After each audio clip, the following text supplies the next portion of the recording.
Deuxième titre de ce journal, le djembé, instrument de percussion africain promu au Japon et en Corée du Sud. C'est un percussionniste ivoirien qui l'enseigne aux populations asiatiques. Ibrahim Konaté, c'est son nom, veut ainsi créer un dialogue culturel entre la Côte d'Ivoire et les pays d'Asie. Découvrons-le avec Issaïo.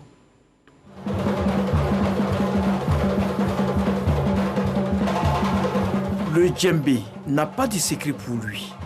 Issu d'une famille jouant à merveille cet instrument, Konaté Ibrahim, dit Ibé, est un digne ambassadeur de la culture ivoirienne en Asie. C'est depuis son bas âge qu'il se familiarise avec la percussion.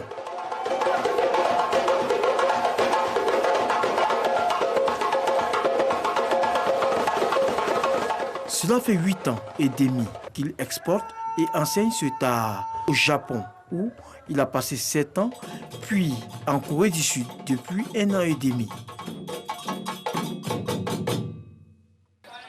Arrivé à Abidjan au mois de décembre pour des vacances, ce samedi, Konaté Ibrahim fait un tour dans sa cour familiale au plateau de cuir, là où l'histoire de l'apprentissage du djembé a commencé. Et moi, mon père, déjà, il était musicien, il est djembé fola. Donc, nous, voilà, on est né dedans, on voit en même temps tout le monde a des djembés. Nous aussi, on a commencé dans ça. Et nous, son meilleur ami, c'était un grand guitariste. Ses enfants aussi, ils sont devenus les grandes danseuses. Et les garçons aussi, ils sont devenus des musiciens. Donc, nous tous, c'était dans la même famille. Donc, les gens qui sont à la maison, de temps en temps, ils se disaient qu'on faisait beaucoup de bruit. Ils sont fatigués. De temps en temps, mais bon, nous, c'est notre destin. Faire du djembé son métier et son gagne-pain a toujours été son rêve depuis son enfance. Mais un rêve, pas du tout, du goût des parents. On avait voulu qu'il fasse autre chose. Mais il s'est caché, il a tapé doucement, doucement, doucement. Et puis on l'a surpris dans la cérémonie. Aujourd'hui, il est la fierté de sa famille. Ibé a une troupe théâtrale au Japon. Du Japon, il revient un jour. Cette année, je vais dire, il dit, maman, avec vos bénédictions, j'ai évolué vers la Corée. Je fais le va-et-vient entre la Corée et le Japon, grâce à vos bénédictions. C'est le concert. Mais aujourd'hui, les gens commencent à parler de moi dans le monde. Je veux mon pays d'abord. Effectivement, c'est des jeunes gens que j'ai connus depuis 1999 que je suis dans le quartier.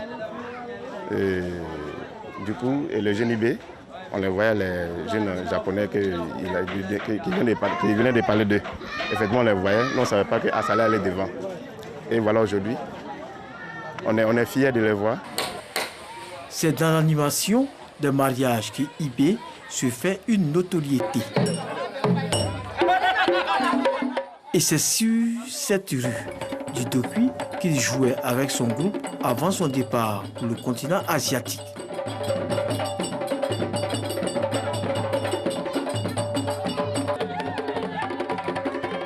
Ambassadeur du djembé en Corée du Sud, Ibé n'hésite pas à partager son savoir avec le reste du monde.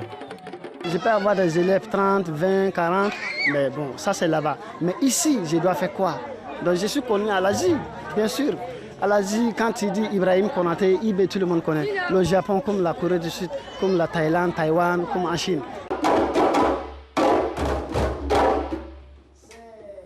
Maintenant qu'il s'est imposé au Japon et en Corée du Sud, Ibrahim Konaté, dit Ibé, a un grand défi à relever. Celui d'instaurer un festival de djembé à Abobo.